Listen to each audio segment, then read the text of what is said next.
Go ahead. Matt, obviously not the first time we've seen where turnovers, the other team started kicking off, building up. Just what did you see to start the second half? Yeah, just a total lack of concentration, more than anything on our end. You know, you have to be able to, like the first play, we get them to miss defensively, and they get an offensive rebound, they end up getting a three off of that, and then we just start turning the basketball over. And, you know, it's not like we just played a half of basketball where the pressure didn't bother us at all. And it was like Purdue beating Purdue. And you gotta be able to execute and get good shots, even if you miss them. You gotta be able to get quality shots to set your defense, and you can't play in transition. So I don't know how many, they didn't get that many offensive rebounds, but to be able to get 44 points in the paint and score 23 points off of turnovers, you know, just killed us. We put ourselves in a great position, you know, just to let us squander away. Matt, you talk about the lack of concentration. It seems like composure's been a key staple of this team the last couple of years with all the success. Right. Is it That's different these last 4 games? Yeah, that's what's frustrating because, like, you know, we've been able to show poise, we've been able to have composure, especially getting on the road, being able to play. Not always. I mean, it affects everybody at some point.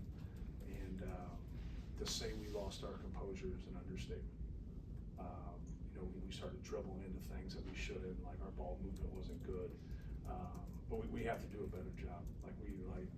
To a man, we have to do a better job of just concentrating and executing. And whatever we call, whatever we run, there's a purpose to it. It's not a free-for-all, right? And what they were doing to Trey Kaufman and how they were doing it, like, it was pretty simple read.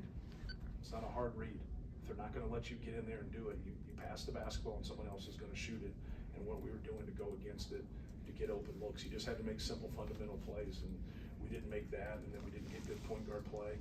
And we turned the basketball over there, and we just have to have better leadership in those areas. Like, just make simple plays, move the basketball. If they want to take something away, you just, you know, whatever they give you, you just take it. It's not a hard game. Like, when you're like the most talented team in the country, it doesn't matter sometimes what other people do. But when you're like the rest of us, the rest of the 98% of the teams, like, there's execution involved. Like, you got to be able to pass and catch. You got to be able, if they want to double the post or they want to guard a ball screen a certain way, there's ways to go at it. Well, you know, I could write a dissertation on how to attack a post double. Like, you know, we've had some pretty good big guys, like, and how to go. So we got a pretty good feel for how to do that. Now, every coach in America could write a dissertation on how to attack ball screen action, no matter what they do. Just make the right reads, be fundamentally sound, move the basketball, trust your teammates, and play the game. And obviously we didn't do that in the second half. Casey. Yeah. You kind of talked this week how being up 12 was a confidence point for your team. Is there another side of the coin where losing those leads tell you something about what your team's doing? Well, it just looked like a lack of concentration to me. I'll have to watch the tape, but like, there's no recipe for turning the ball over a lot and being successful. There just isn't. Like, it just doesn't work that way. You know, you got to be able to play the game without turning it over, but just a lack of concentration, you know. And then if things don't go your way, you call a timeout, you regroup, you recalibrate as an individual. You understand, like, hey, because like, more than anything, like, no matter how you feel, like, you can be angry, you can be depressed, you can be mad. When you're competing, you still do your job. That's great you feel that way. That's great that they're loud. But like, how many times have you been in, like, when you got guys that have played 100 college games, that have been in these venues, that have been in the final game, that have been in a Final Four, that have won Big Ten championships, like, doesn't mean you're gonna have your best game all the time, but you put your best foot forward all the time, if that makes any sense to you. We didn't put our best foot forward. Like, we just let it snowball. We just kept making it worse. And like, we got a pretty passionate group, but when that tilts into emotion, we've shown that we've shown our weaknesses.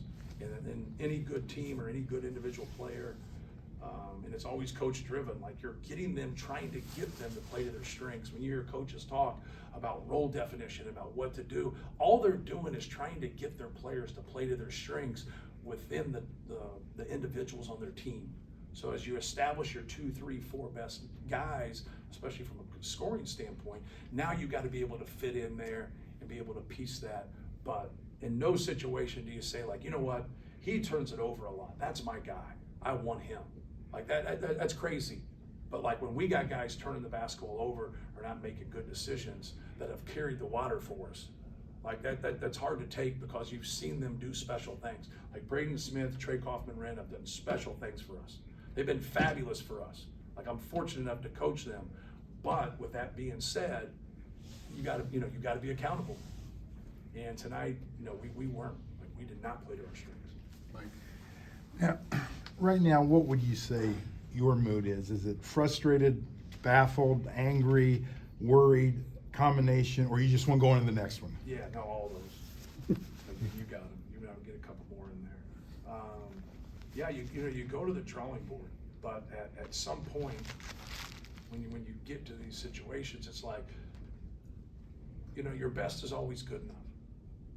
Right? When you try your best and you're trying to do what you're supposed to be doing and you fail, it's still good enough. You got to learn from it, but it's still good enough.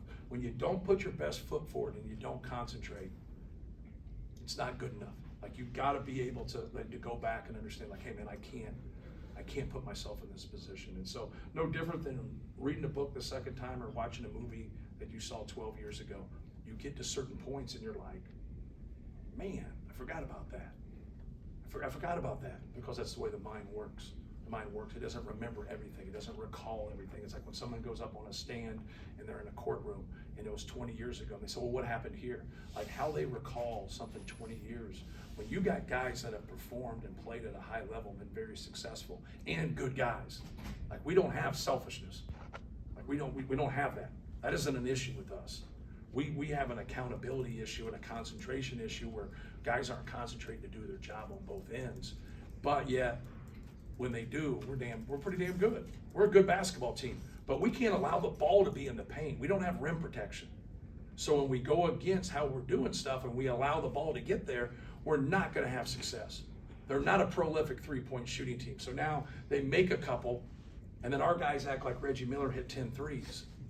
And they overreact, and then all of a sudden they play the out when now they get dive dunks or dive layups or dive offensive rebounds. And it's like, no, we're making them we want them to throw it out. Like we don't want the ball in the paint. We're trying to stop that. We just overreact to some things today, but to me, it starts with our concentration and taking care of the basketball. I think that's where it starts and kind of ends for me. Doesn't mean there's not other issues, because there are. Right. Just all the stuff we've been talking about, the concentration, the composure that is normally associated with experience, the way Braden and Trey play through all season long. Right. How do you get it back? You watch film and you be honest. You be honest about things. Anytime in life when like something doesn't go your way, if you'll just be honest about yourself. So, but I got to be honest about myself. So like if you fix yourself, you can fix them.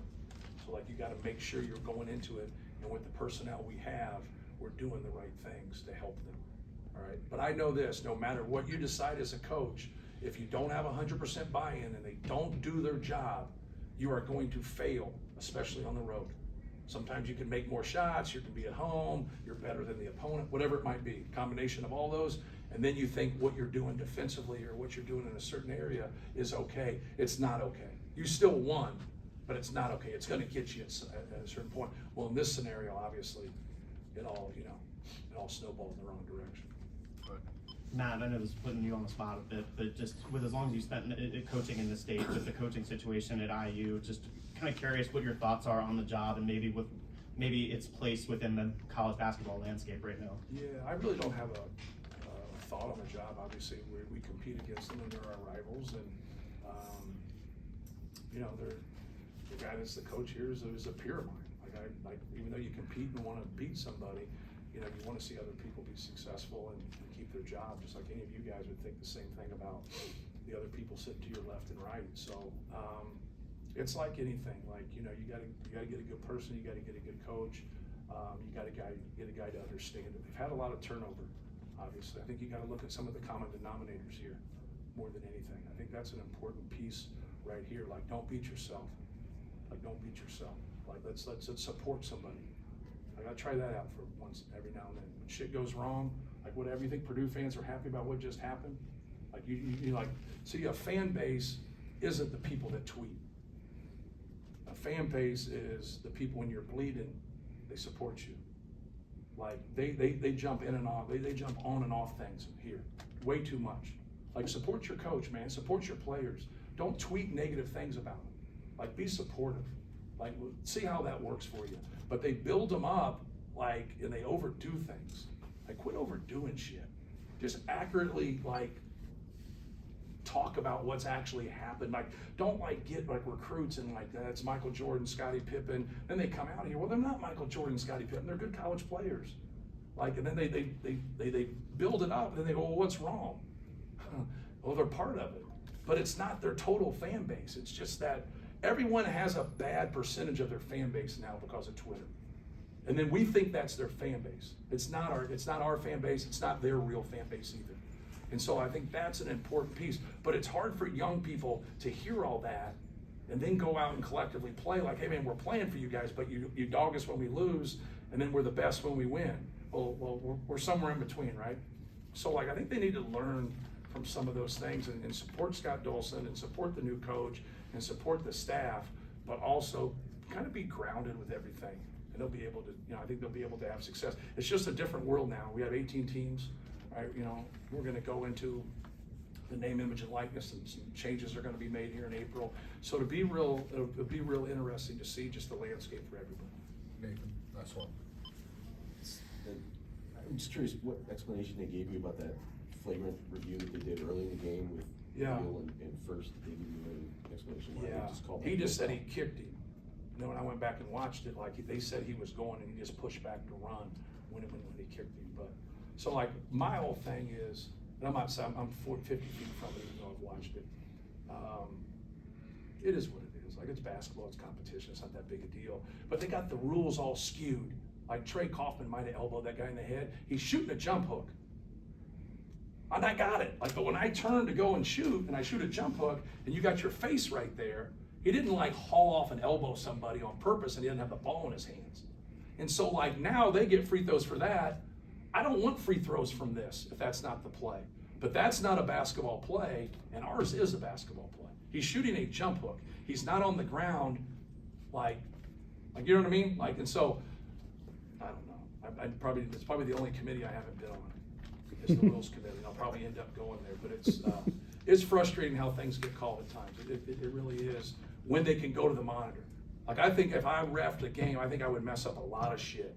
I really believe that. I ref in practice. I mess up things all the time. But you let me go to that monitor with the TV, I'm not messing that one up. You let me rewind it 4 or 5 times, I'm gonna get those.